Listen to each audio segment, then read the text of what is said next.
नमस्कार, मैं आकृति और आप देख रहे हैं इंडिया पब्लिक खबर।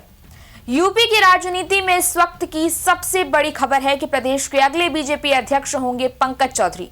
जी हां, यूपी बीजेपी को आज एक नया कप्तान मिलने वाला है, या यूं कहें कि प्रदेश का अगला कप्तान लगभग तय ही है, बस अब घोषणा करना बाकी है।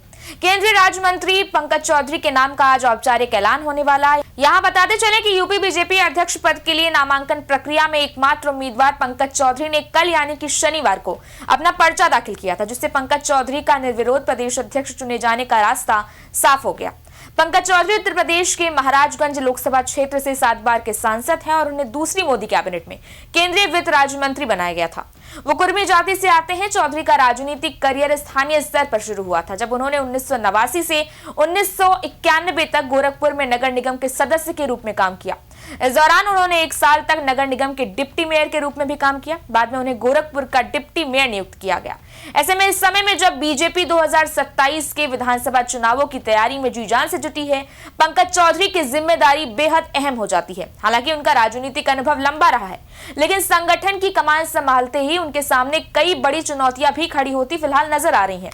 अब तो सबसे पहले आपको बता दें कि पंकज चौधरी के सामने पहली और सबसे बड़ी चुनौती पार्टी संगठन और योगी आदित्यनाथ सरकार के बीच बेहतर समन्वय स्थापित करने की होगी, क्योंकि आपको याद हो 2024 के लोकसभा चुनाव में बीजेपी को उम्मीद से भी कम सीटें मिली, जिसके बाद पार्टी के आंतरिक आकलन में कार्यकर्ताओं के उत्साह की कमी और स्थानीय स्तर पर संवाद की कमी को इसका एक मुख्य कारण माना गया। कई जिलों में बीजेपी नेताओं और कार्यकर्ताओं की शिकायत ये रही कि प्रशासन उनकी समस्याओं पर ध्यान नहीं दे रहा है।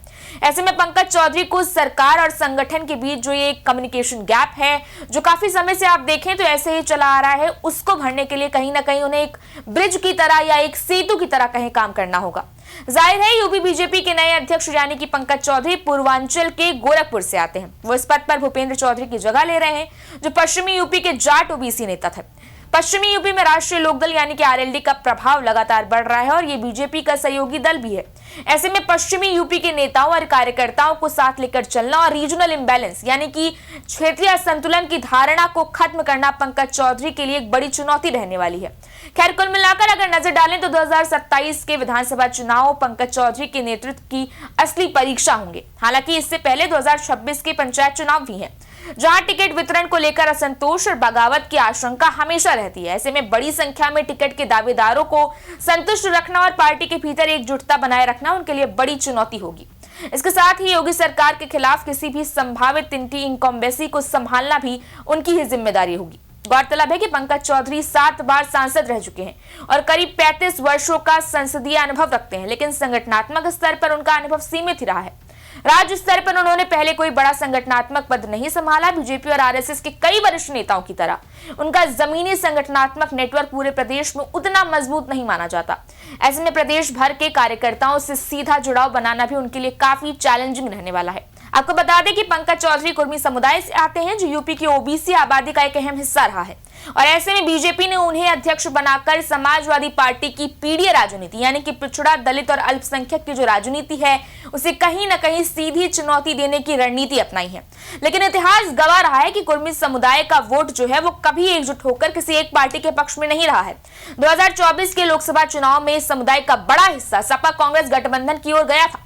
ऐसे में ओबीसी वोट बैंक को फिर से बीजेपी के पक्ष में मोड़ना आसान नहीं होगा। बहरहाल कुल मिलाकर आप देखें तो पंकज चौधरी का जो रास्ता है, जितना आसान दिख रहा है वो इतना आसान है नहीं। हालांकि सालों का अनुभव उनके पास है, वो काम जरूर आएगा, लेकिन संगठनात्मक संतुलन, क्षेत्रीय समीकरण, चुनावी रणनीति और कार्यकर्ताओं में भरोसा, ये सभी मोर्चे जो है यहाँ पर उन्हें खुद को साबित करना होगा।